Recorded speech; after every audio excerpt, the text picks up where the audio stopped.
Muy bien, pues la inversión privada fue durante mucho tiempo el motor del crecimiento de infraestructura en México, especialmente durante la época del desarrollo estabilizador. La intervención del Estado alentó a la construcción de carreteras, infraestructura de comunicación, pero también infraestructura productiva. Sobre todo en un país que tiene dificultades para aprovechar la capitalización privada. El Estado ha asumido un rol fundamental en la preparación de capacidades y en la construcción de un marco de insumos físicos para poder facilitar la producción. Estos insumos físicos pues, se refieren naturalmente a obras de infraestructura. Y en efecto, como comenta la lectura de Jaime Ross, la inversión pública tradicionalmente ha arrastrado la inversión privada en el sentido de que ambas se ven complementadas. Eh, Cuando se genera un clima de desarrollo auspiciado por el sector público, usualmente también eso ha motivado a los inversionistas a contribuir y a generar sus propios marcos de desarrollo infraestructural y económico. ¿Por qué decidieron de repente los gobiernos neoliberales reducir la inversión pública?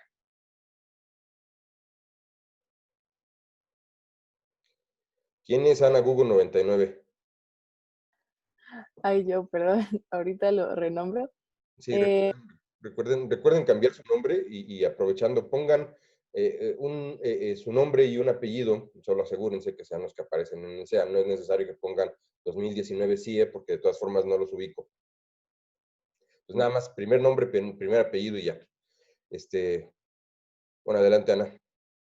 Ay, se me olvidó qué iba a decir. ¿De qué era? ¿De qué, de qué era? Ibas a La pregunta. explicarnos por qué los neoliberales redujeron la inversión pública. Ujú.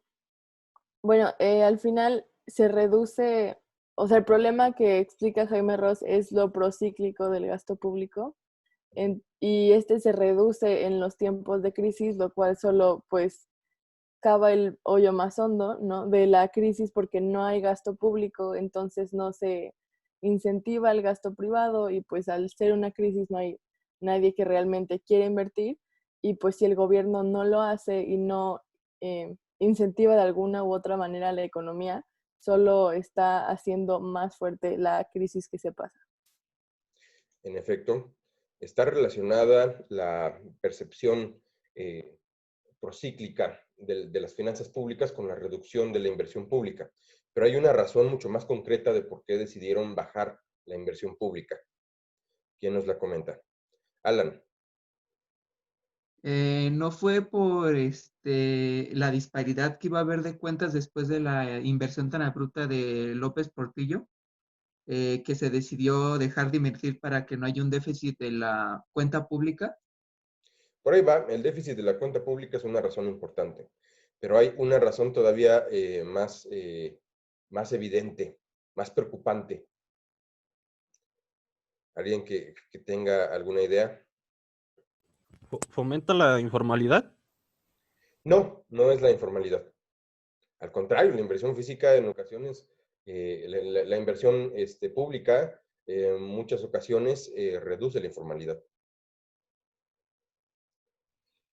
Hola, profe, podría ser sí me veo, ¿verdad? ¿No? No, ya. Ahí, ya, perfecto. Los neoliberales decidieron reducir el gasto para mantener una inflación estable, ¿no? Exactamente, eso era lo que quería que llegáramos. Se concibe, sobre todo después de la experiencia justamente de López Portillo, que decidió gastar como loco y no solamente en obras de infraestructura, sino en un montón de locuras como financiarle la construcción del Partenón a uno de sus amigos. Es un palacio increíble que está en Guerrero y se lo construyó el jefe de la policía con recursos públicos.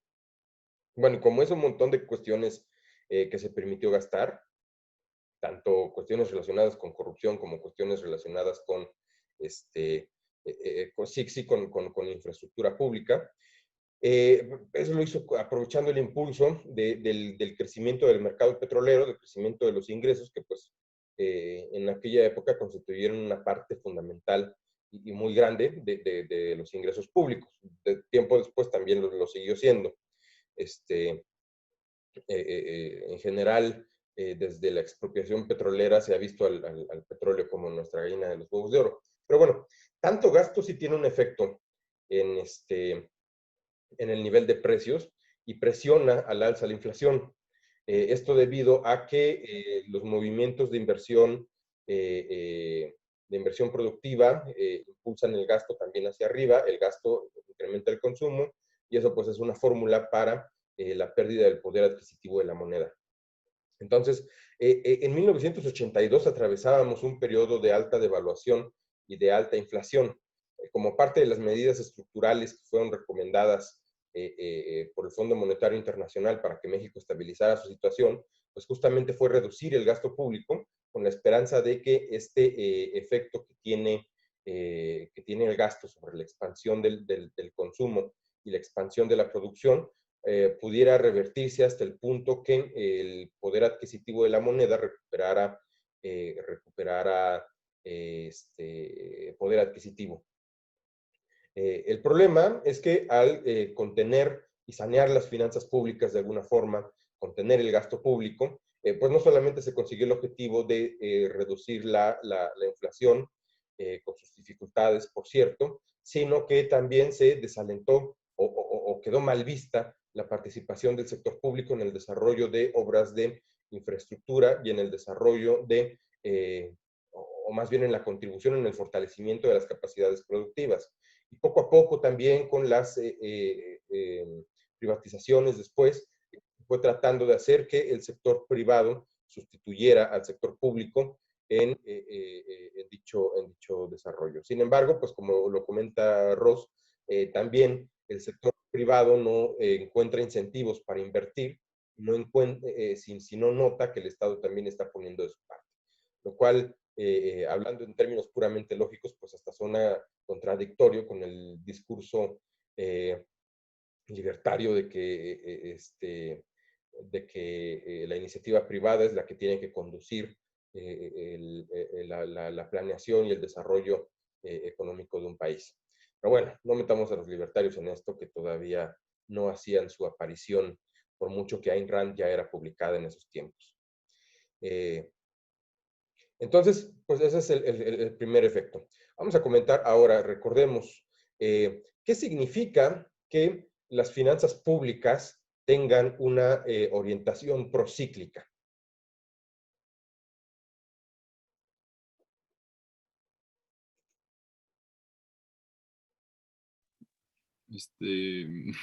Yo otra vez, profe. A ver, Significa que siguen una tendencia de crecimiento del ciclo económico, ¿no? Así, si si el ciclo económico se ve afectado, las finanzas públicas son procíclicas, se ve más exacerbado, entonces va más hacia abajo y los picos no son tan altos. Sí, o sea, el comportamiento secular, diríamos, del gasto público con respecto al ciclo sigue esa tendencia. Pero bueno, ocurre también una situación ahí con el déficit fiscal. Jimena, coméntanos. Bueno, yo tenía, bueno, como yo lo entendí, procíclica, como fue mi comentario anterior, es la política que, digamos que AMLO está impartiendo ahorita, que es que cuando un país se ve como en rezago, como por ejemplo ahorita lo del COVID, que bueno, todos los países se han visto afectados, pero lo que AMLO está haciendo es que como mi economía no se está moviendo, entonces lo que voy a hacer es dejar de invertir y ahorrar lo que tengo, cuidar el dinero que tengo. Pero a diferencia, por ejemplo, de la creciente, que es tengo poco dinero, pero ese poco dinero lo voy a invertir para que mi economía se siga moviendo. Y procíclica yo lo entendí como lo contrario. No, de hecho, justo lo que acabas de comentar es una política procíclica. Ok.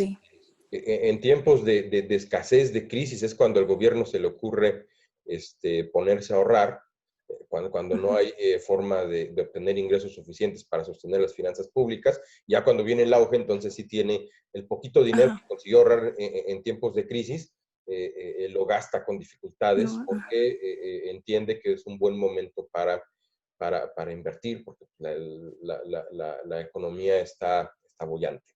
Esto de que la economía jale el gasto público, pues como habíamos comentado, ya tiene sus desventajas. Jaime Ross dice que en términos del balance comercial, pues ocurre la tragedia que justamente nos comentó Jimena. El déficit público se vuelve más grande, es decir, cuando el gobierno gasta más de lo que ingresa, se vuelve más grande justamente en los periodos de auge y se reduce en los periodos de crisis.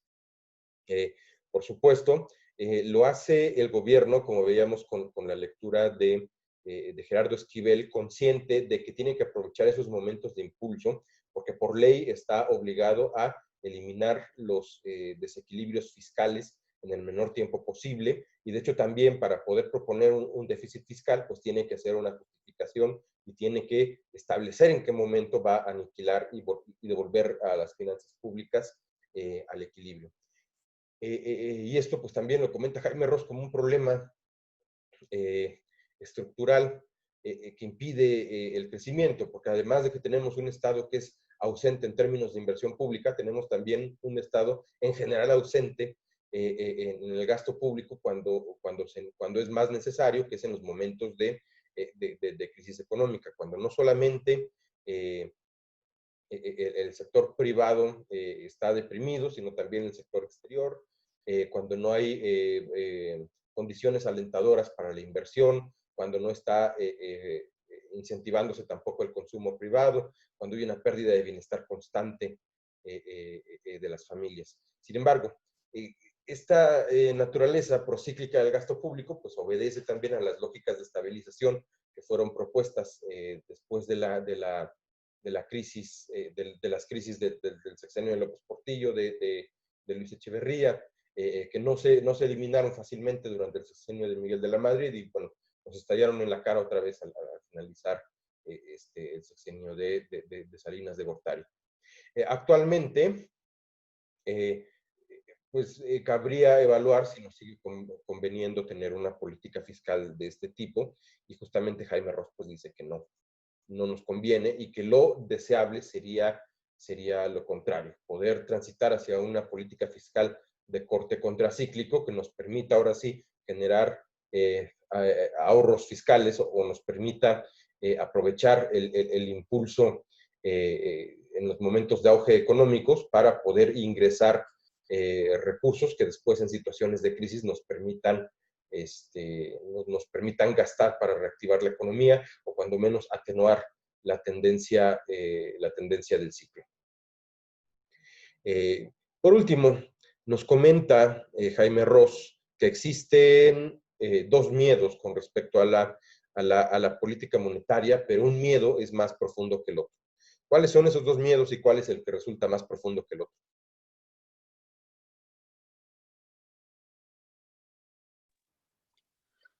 Pues como ya hemos mencionado, el principal miedo de la política económica aquí en México es el problema de la inflación, de que se nos vuelva a descontrolar como ha pasado ya en previos sexenios. Y por eso toda nuestra política económica está como guiada a evitar que la inflación vuelva a estallar sobre nosotros.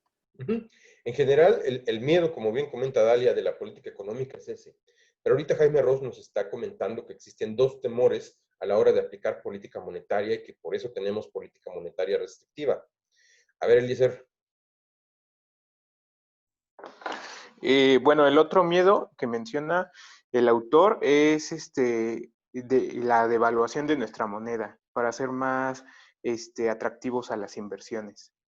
Muy bien, ahí salió uno. El miedo a depreciar. Existe otro miedo todavía que no hemos comentado. Y bueno, depreciar. Es el miedo a flotar, ¿no? El miedo a flotar, exactamente. Los dos grandes miedos del Banco de México son flotar demasiado y depreciar la moneda demasiado. Ya habíamos comentado un poco la clase pasada a qué se refieren esos miedos. Vamos a comenzar con el que con el miedo más ligero, por así decirlo, el que no causa tanto espanto a las autoridades de Banxico, que es el miedo a flotar. ¿Qué significa este miedo?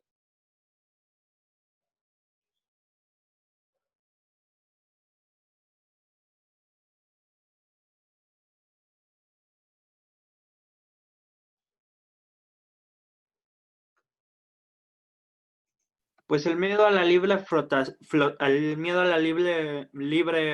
flotación es principalmente que el banco ya no puede tan directamente controlar el valor de su moneda. Por ahí va, sí, está muy, muy cercano a lo que buscamos. Pero nos falta algo. ¿Qué es exactamente lo que flota?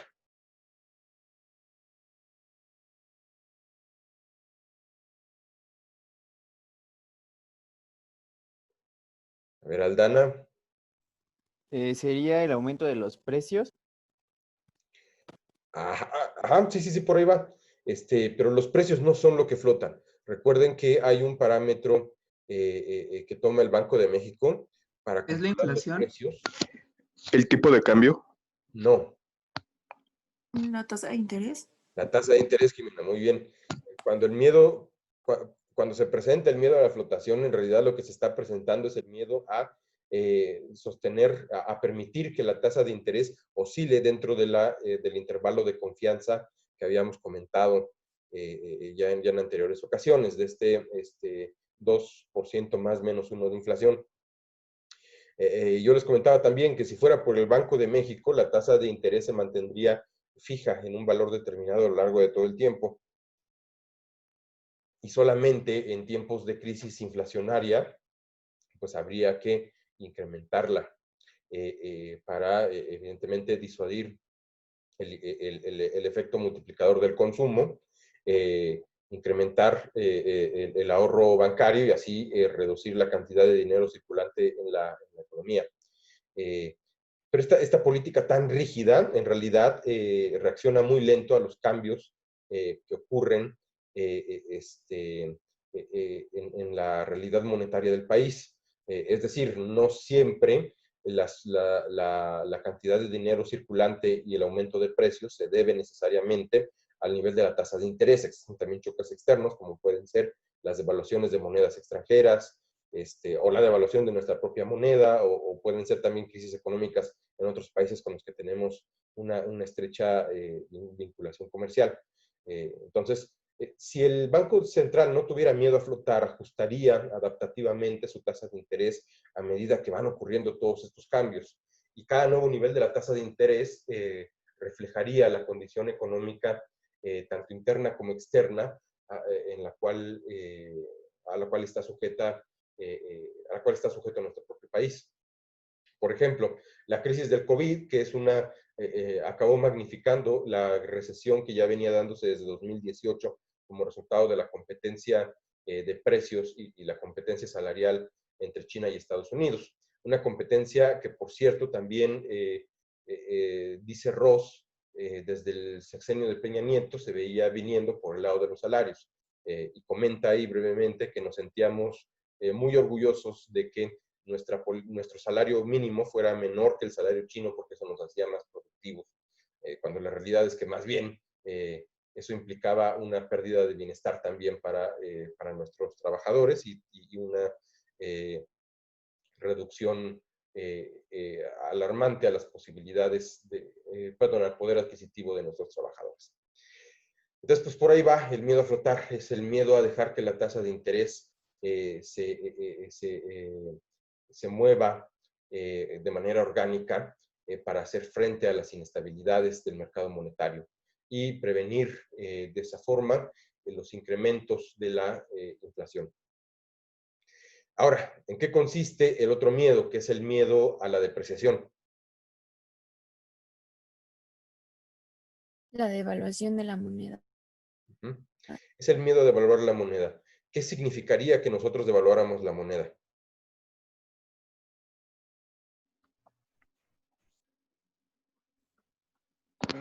sería la pérdida del poder adquisitivo, ¿no?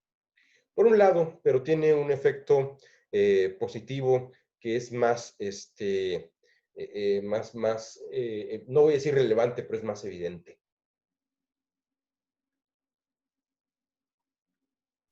Digamos que perder poder adquisitivo es el sacrificio para... Es el, como, A ver, Ana.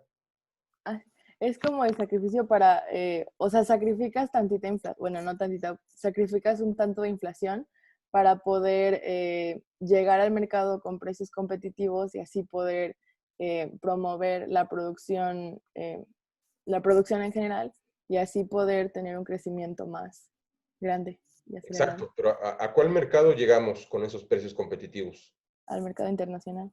Exactamente.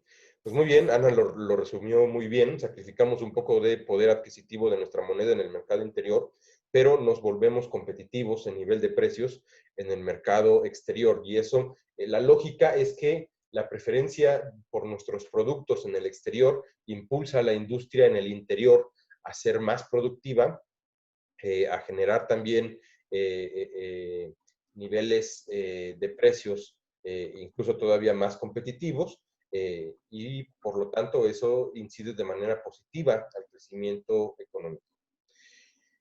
No es la panacea tampoco. De repente también llega un momento en el cual la economía se va agotando de tener una moneda depreciada y un tipo de cambio tan bajo, especialmente cuando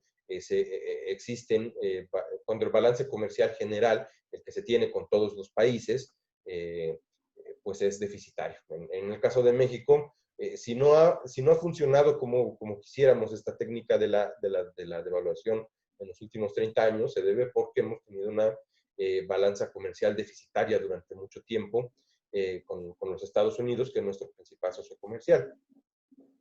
Pero por lo general, los países en vías de desarrollo tienden a tener siempre balances comerciales mucho más bajos, deficitarios con respecto al